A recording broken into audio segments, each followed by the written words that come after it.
This is Gareth Southgate, and this is the Three Lions podcast.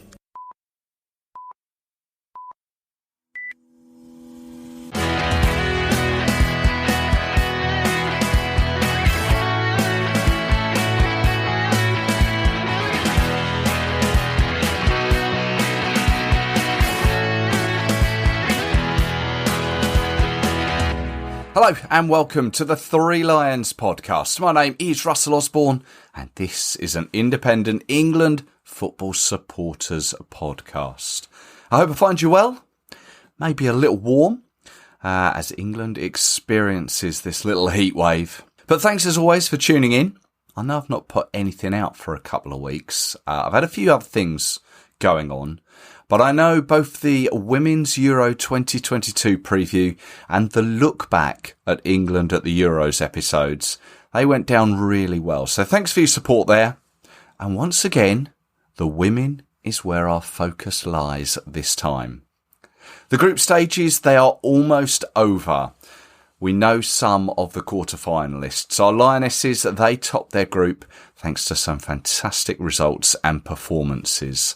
Long may that continue. Now, I've been joined by Dom Smith for this episode. Very soon, he will give us his thoughts on it.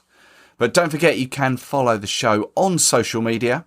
Just search Three Lions Podcast. Give it a like, a follow, whatever you need to do. Always very much appreciated.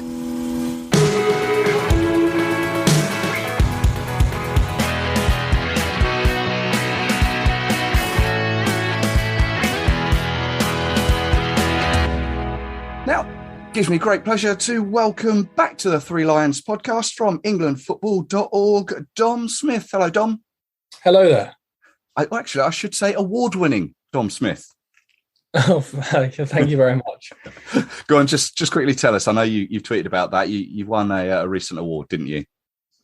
Yeah, it's very kind of you to mention it. I won a Rising Star Award for kind of young people making kind of their own opportunities in the journalism industry under 30. So that was quite nice, and that's meant I'm able to kind of get a nice grant for my sports journalism course, which I'll be doing next year, which is extremely expensive. So it goes a long way to paying for that, which is good. Great stuff. Well, many congratulations, and as always, we'll hope to follow your journey as you go on. But let's talk women's Euros. The Euros, we're going to sort of catch up where we're at this moment. And this moment in time, it's Sunday morning. So we've seen the majority of the group games completed, or the groups completed. We've just got Group C and Group D to be finalised, and those quarter-final places. But you've been busy. You've been out and about and seeing some of the games, haven't you? Yeah, I've been at all three of the England group games. I also saw Spain's opener against Finland when they conceded after 49 seconds, but went on to win. So yeah. Seen a good number of games, and every game I've been at, I've really enjoyed. The atmospheres have been fantastic. Well, I thought with this episode, we'll talk Lionesses. We'll do that first. Then we will cast our mind just forward to the forthcoming quarter-final against Spain. And then the tournament so far, any sort of things that we've both picked up on and that sort of thing. But yes, the Lionesses, 3 wins, 14 goals, none conceded. Job done, basically, hasn't it? It's been fantastic. I think they were a little bit nervy in the opener. Maybe this, quite the size of the Old Trafford crowd, maybe got to them a little bit, and they didn't create as many chances as they kind of necessarily have liked to. But they got over the line, and since then they've been absolutely rampant, obviously scoring 8 and then 5, not conceding any in all the group stage. And I think the substitutions have been a real asset for England, and probably will continue to be so as they go into this tournament. Because fresh legs are important, but England's fresh legs aren't just kind of new players on the pitch. They're actually very capable players, and players that frankly you could imagine starting for any of these other nations. So England have got real squad depth, and I think that will serve them well. It's certainly served them well so far. That's exactly what I was going to say. The strength in depth, the likes of Alatoon coming on, Alessia Russo as well. I mean, as the game against Northern Ireland, they only needed 2 minutes to really get involved in the action. But yeah, let's start at the beginning. That Austria game, which they won by 1-0. Beth Mead opened the scoring with a goal that just crossed the line. And maybe with Austria qualifying through to the quarterfinals, perhaps in hindsight, they were better than maybe some thought. Well, I thought Austria were very impressive when England played them in November in a qualifier for the World Cup, which is, of course, in Australia next year. Yeah. And I didn't necessarily think that they're better than Norway. In fact, I don't think they are. But I think England winning 8-0 against Norway just seemed to kind of do for their tournament, the Norwegians, and they were never able to cope with it. But and when they came back and played Austria in their final game, Austria obviously got that 1-0 win a couple of nights ago. But Austria are a decent team. They're well drilled. They've got a player in midfield called Sarah Zadrasil, who's from Bayern Munich. She's a fantastic player, and she takes that kind of extra second to make her decision, and that's important. In midfield, you don't want to rush things.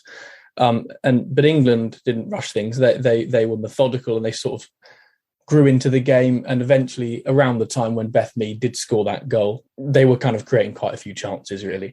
I think England probably give away still as a team too many chances. That said, this was a good example of a game where they did well in that department. I don't remember too many chances that Austria had. I think they tested Mary Earps once or twice, but the defence was generally good. It's more that the chance creation kind of wasn't quite ticking, and the creativity and the ingenuity in attack. That's sort of come in the second and third games. But England got over the line. It was a fantastic atmosphere as well. And I guess that they moved on to the Norway game with 3 points in the bag. And when you're the host nation, that's all you really need from the opener. Yeah, it's not how you do it really in an opening game. It's just getting it done. Moving on to that Norway game, I think I tweeted you as well saying this game is going to be harder than some think. Yeah. And I think it was a combination of so many things, but I think the two main things were England were playing as well as they could possibly do, and Norway were playing as poorly as they possibly could have played. Yeah, Norway were absolutely dreadful. They set up in a strange way. They didn't change that when it wasn't working. England have just been ruthless. I mean, in the last two games, whether Serena Wiegmann's been there in person or not, they've been two performances that have had her hallmark right on top, right over them. Ruthless and unwilling to kind of stop creating chances and just see the game out late on. I think England were really professional in the first game against Austria in picking kind of sensible passes late on, back to the defence and sideways, and slowing the game down and seeing it out. And that's because that's what was called for at the time. They were only 1-0 up. So, you give away a chance and your opponent score, and suddenly you've not won the game. And I spoke to Serena Wiegmann about that after the game, and she said she was really, really pleased and proud with how professionally and maturely her team saw that game out. But in the next two games, England haven't needed to do that, and I don't think they'd have wanted to anyway. They've been queuing up really to get a piece of the action for themselves. The Norway game was ridiculous. I mean, the thing I would like to say, the player I'd like to talk about really is Beth Mead, because I remember her scoring 6 goals in the calendar year of 2019 when Phil Neville was still manager, and I hadn't heard of her much before she broke into Neville's team right at the beginning of his reign. And I thought I could certainly see how she'd been a striker in the past. She has that kind of natural attacking instinct to get in the area. But I think she must be one of the most underrated players in the world. Ahead of this tournament, if you asked most journalists covering it to name the kind of the 20 best players in the world, I don't think Beth Mead would be in it, because it's not like she shines week in, week out in the WSL for Arsenal. She plays very well, but I think she's absolutely world class. I mean, she as I say, she's got that attacking instinct. She might be a wide player now, but she often scores the kind of scrappy goals. The third of her hat-trick against Norway was just a rebound, wasn't it? It's the kind of goal that you expect from a striker. And the second was magical, kind of dancing into the box and slotting it nicely. So as long as she's firing, I make England's chances so much higher than if she only got injured. I think she makes a huge difference for England, because England's players out wide are all fantastic, and England have real depth there, just like the men's team do in wide areas. But the difference with her is that she can provide and she can score, and she almost always tends to. Whereas other players, maybe it's sort of a hope that they will, and they don't always. But Beth Mead has delivered in every game. She beat Jimmy Greaves' long-term record ahead of this tournament for most England goals by an England international in a single campaign, like season. And she's absolutely battering the record now. Obviously, she's top scorer in the tournament, and I reckon she'll go on. And if she's firing, England will be firing, and they were against Norway. Yeah, 5 goals for her so far. And I've got a feeling it was her that scored a shot come cross come shot in the She Believes Cup a good few years ago. I'm sure that was her. It was 2018, wasn't it? It's against Brazil, and it ended up being the winner of that game. Yeah, well, that was her. Very her, really. And I think she did mean it, Yeah. So many crosses you can't possibly, the player will try and claim it, although say, I'll let you decide, but everyone knows they didn't mean it. I think she genuinely meant that one, which is kind of speaks volumes about what she's like as a person and as a player. Yeah, I mean, the one other thing I was going to say about her, of course, I think people have classed her as being on a revenge tour because obviously she was omitted from the Olympics team. And that may be down to, like you say, about some journalists maybe not having her in their top 20 players for the tournament, because she missed out on that. And that maybe pent up aggression has come out in this tournament, obviously much to England's gain. Yeah, it's interesting because we see in the men's game, we see in the women's game that there are always players whose careers go on by who play club football and international football, and they always seem to click better in one or the other. I mean, I don't think England have ever been able to make the most of Fran Kirby, really, whereas she scores almost every game for Chelsea or assists. In this tournament, actually, I think they've done a very good job, and Fran Kirby's been excellent. But Beth Mead's the opposite. Beth Mead is kind of like Danny Welbeck was for the England men's team a few years ago. She always seems to deliver for England. She got a ridiculous number of goals if you consider her position. So it bodes well. Yeah. And then finally, there was the Northern Ireland game. The 2 previous games, Austria and Norway, Serena Weidman went with an unchanged lineup. And going into the Norway game, I was thinking, how do you play this? Do we go with an unchanged lineup, as has been her sort of methodology when she was back with the Dutch national side, or we've got both feet in the quarter final? Do we give the other players the starting experience? Maybe put another keeper in? And then there's the other way of, well, why change a winning squad? And that's what she decided to go with in a game against Northern Ireland. And having not been tested really in those first 2 games, it was Northern Ireland that really gave us our best test so far.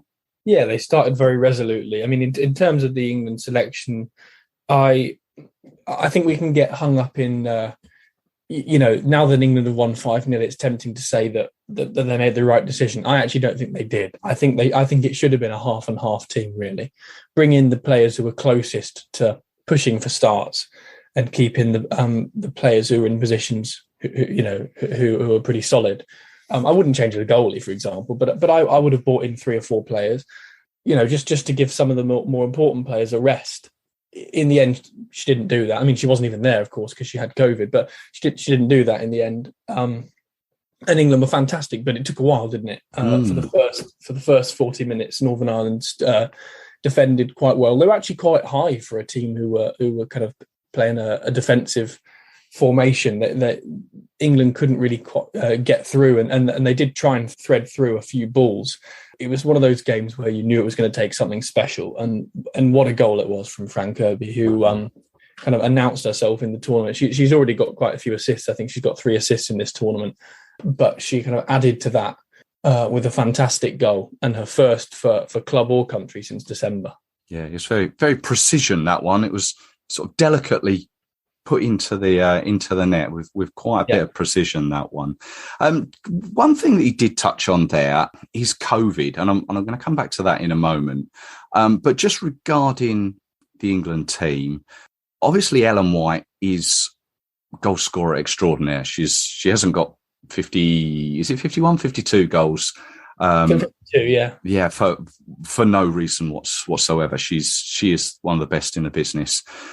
But when you've got the likes of Alessia Russo coming on and banging on that door, how does Sarina Wiegman think about this going into the next game? Yeah, it's difficult. I would say that Ellen White is so impressive off the ball and so important in starting the England press. She's so tireless in her work that actually it almost doesn't matter if Alessia until Alessia Russo is coming on scoring 5 every game. I don't think it will change because why change a winning formation and a winning formula? And the formula is start with White, bring on Russo. And if White has scored by the time she goes off, great. But you know that Russo will come on and get a few chances and might well tuck 1 or 2 away. So I don't think Alessia Russo is pushing to start, not because she's not good enough, but because England could do it with starting with the positives that White brings. I mean, her pressing the other night against Norway in the second group game bought England about 2 or 3 of their 8 goals. And without it, England wouldn't have scored those goals. So, yeah, Alessia Russo was fantastic. I mean, she was almost Bergkamp-esque, wasn't she, with that second goal? It was fantastic goal. But I don't think she'll start, and I think that's right. But she's absolutely brilliant in the air. It's funny, she was saying in the week, I've only ever scored for England with my head. That's and right. She came on, and within 3 minutes, she did that. So I thought that was quite funny. But she'll continue to get game time. She doesn't need to worry about that. But I don't think she'll get starts, and I don't think that's an insult to her. I think it's just an admission that Ellen White is still so important to this England team, not because of what she has done, because no one should get a place on a team sheet because of what they have done. It's more because of what she can continue to do, and that's lead the line in terms of pressing. And you know that if Ellen White gets a chance, she'll tuck it away. Yeah. I guess we still come back to the depth of the squad that the Lionesses have. But with the squad, and as I mentioned, COVID, there's an issue whereby last year, the Euros, the men's teams were allowed 26 players in a squad and then to pick 23 for a match day, I believe it was.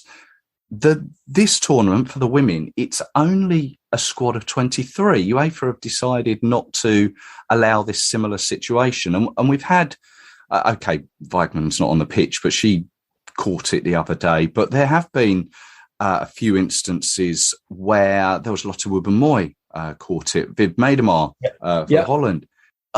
Is this a little bit unfair? Well, it seems it to me. Well, it's not unfair if the 2022 World Cup in Qatar is going to see 23 players again, but it's not. It's going to see 26.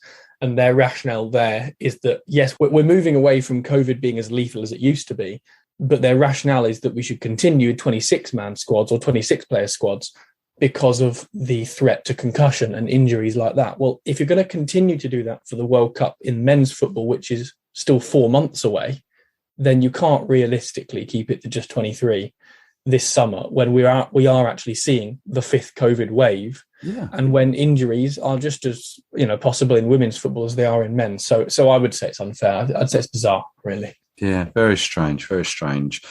Well, let's move on to Spain. We're going to be playing Spain in the quarterfinal, 20th of July down at the Amex, down in Brighton.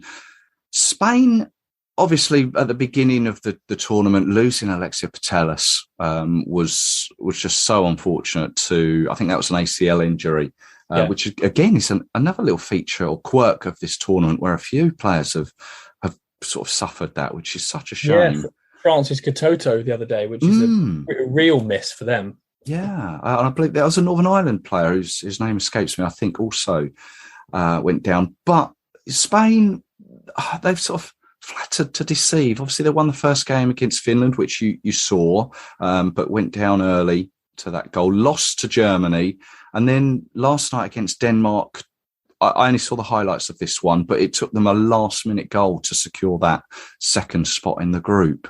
How do we look at Spain? I think they really are missing the kind of tempo setting of Putellas, and actually they're also missing their veteran striker, Jenny Hermoso. She's a fantastic player. So they're missing two of their best players.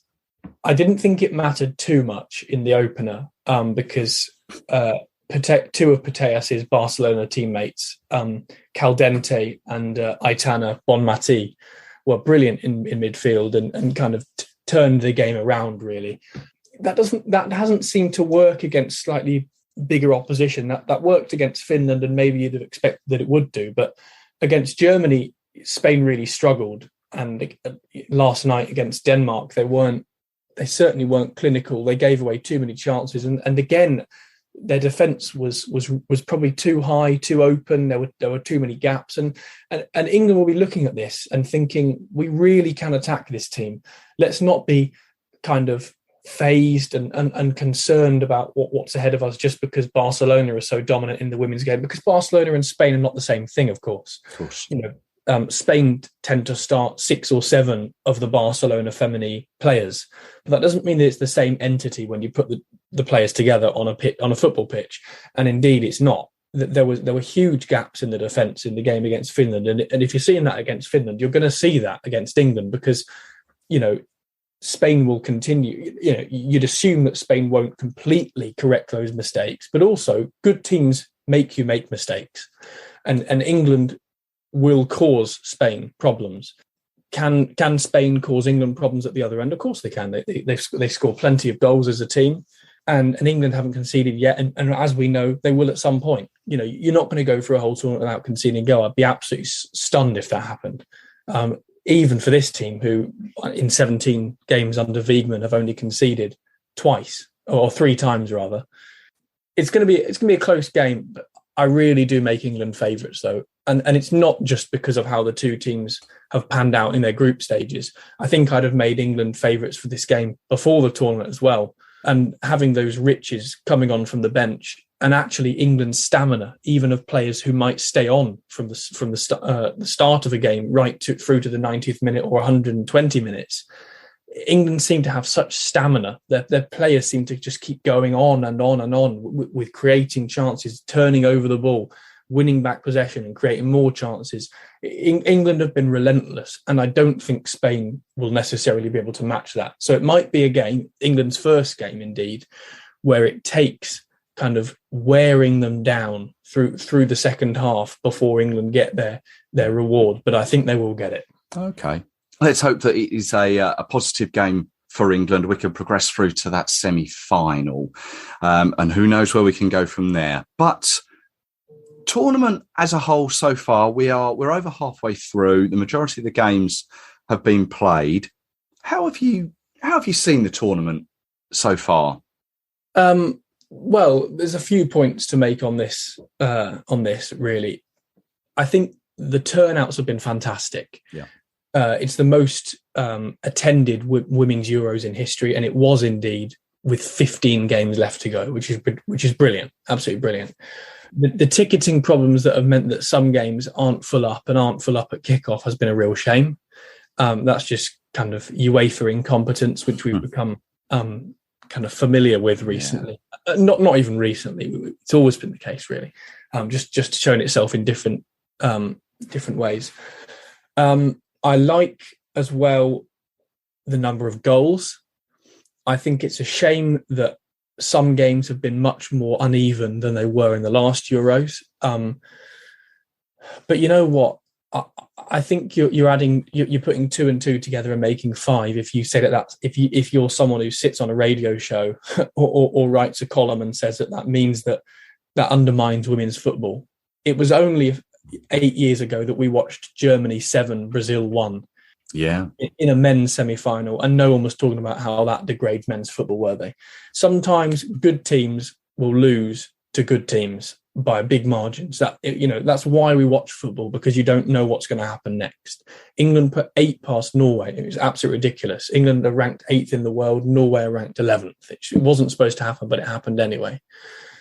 These things just happen. I don't think you need to read a message about the lack of competitiveness in women's football, because I just don't think it's true. I like as well that and I read a few columns about this, and I was really pleased that people were focusing on this. I was there at Old Trafford for the opener, and I watched the opening ceremony, and I liked that it wasn't patronising and kind of talking about the more general importance that this tournament will have to womankind, because it's just condescending. We've got to get past. It's important to talk about trailblazers, and it's important to talk about the growth of the game, because if you don't talk about that stuff, things don't continue to grow. But after a while, you do have to start focusing on the football as football, and talking about the ins and outs of it, and the challenges and the goals and the saves and the passes, rather than the broader relevance of the tournament. So I'm really pleased that that the football has done the talking in this tournament. And I absolutely expect that to continue as we move into the knockout stages, where, of course, only the best teams will be left to do their business. Yeah, that was something that had crossed my mind as the tournament's gone on. It's like, where do we draw a line under this sort of, women's football is progressing so much over the last few years. It's like, well, it was always going to, but now it's a case of, right, let's just push on and appreciate the game for what it is and watch it evolve, rather than sort of just, as you say, sort of maybe condescendingly saying that it's evolved over time. But it's there now. It's getting there. We're there, and we're watching the fruits of it in some of these games in the tournaments. And as you say, the knockout rounds now will show who is the best of the best. And the one other thing, I was going to sort of mention VAR, which still frustrates me, and that's clearly something that is universal across football. But it's been, from what I can see, it's been a relatively clean tournament. I think if I'm right in saying, I think there's only 2 sendings off so far, of which one was I don't know if you saw this one, a sending off for Belgium right at the end of the game, of which subsequently resulted in a penalty which was missed. Was it a second? Have they both been second yellows? I think that one was. I couldn't tell you about the other one. The other one was as well. And I actually would like to mention here that I think there need to be more straight reds in women's football. I think that is something which does undermine the sport, because we don't talk about a lack of straight reds in men's football, and there are enough challenges that more should be given as straight red cards, because otherwise it's kind of watering down the sport a little bit. Right. And there have been some challenges which deserve red cards. So I agree with you. It has been a clean tournament, but there have been a few challenges I've seen which should have been red cards, and sometimes weren't even given as fouls. Okay. All right. Well, we shall see. Maybe as the pressure increases with the knockout rounds, whether they red card or whether those cards become straight reds. We'll see. Obviously, we don't want to see too many players being sent from the field of play. But I'm more saying that we want the referees to call it right. Yes. And when a red card should have been given, a few times, or maybe once or twice, I've seen nothing be given at all, not even a foul, and that isn't really good. That isn't good. No, I understand what you're saying. Who are your biggest disappointments team-wise? I mean, we've already mentioned Norway. I thought they were a shoe-in for the knockouts. The other team, perhaps for me, would be Italy. I thought they had a little bit more in them than they perhaps shown. Yeah, I mean, Italy aren't a huge name in the women's game, but I agree. They have disappointed a little bit, and they got battered by France in the opener. And only drew their next game. So yeah, they haven't been brilliant. I don't think there have been too many nations who have done particularly worse than were expected. You'd want to expect Denmark to get through, but everything's relative. And if you look at the 2 of the teams in their group, it's Germany and Spain. Well, realistically, are they going to get through that? Probably not. In another group, if they'd been in France's group with Italy, who would you expect to get through to the knockouts? Italy or Denmark? You'd expect Denmark. But, in their group, I suppose they're not going to come out, are they, really, versus Spain and Germany? So, no, I don't think there have been too many teams who have disappointed. I don't think it's necessarily been predictable as a tournament in terms of score lines, but in terms of results, generally speaking, it has gone pretty much as expected so far. Yeah, I must admit, I've done a little prediction score-wise through the beginning of the tournament, and whilst I haven't got any of the scores correct, about 3 or 4 of them, I've only been 1 goal out. So yeah, perhaps I predicted it to a certain degree. Let's just wrap it up. There's the two. Obviously, we want to see England progress through, get to the final. We'll see where we go from there. But I think our only other threat to me would come from France or Germany. Yeah, I'd agree. And Germany may be. A lot of people were saying that Germany were in a transitional phase, and maybe this would be a step too early for them. Would you agree with that, or are they genuinely a threat? I think they are genuinely a threat because they seem to score enough goals that they could quite easily beat England. Not easily again, quite conceivably beat England. Yeah, again. I do make England favourites at this point, but if there were 2 teams who I am most fearful for playing, it would be France and Germany. And I think Germany more than France as well. So I think we're probably on the same page with that. I expect a Germany-England final at Wembley, which would be quite some occasion, and I'll be gutted to miss that if that happens. But I'll watch it from afar, and I'll watch Lauren Hemp's late winner as we're crowned European champions. I hope that comes true. Well, it sounds a good dream. Let's hope it's one that comes to reality. Lauren Hemp is a player I remember tweeting quite a while back saying she would be the star of the tournament, which it hasn't really happened for her in the way that we'd all hoped. But at the end of the day, she's still ever so young and got so much more ahead of her. Dom, thank you very much as always for your time. I know you're going off for a well-deserved break now. So yeah, enjoy that, and let's catch up as the season starts again, either talking men's or women's football, or young Lions. Absolutely. Football has a funny tendency to come back next season, doesn't it? So I'll be back with it. Great stuff. As always, you can find Dom at englandfootball.org and various other media outlets, and of course he is on Twitter at Mr. Dom Smith.